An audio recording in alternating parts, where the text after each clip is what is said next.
mayroon pala nag-request sa atin na isang followers natin bago, si JB Francisco.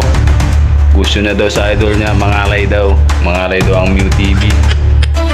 So guys, kung yung ginagawa niya marunong, pero para sa inyo gawin ko guys, tingnan nyo lang yung galing natin mag pangalay din. Pangalay lang, basic lang yan, watch and learn.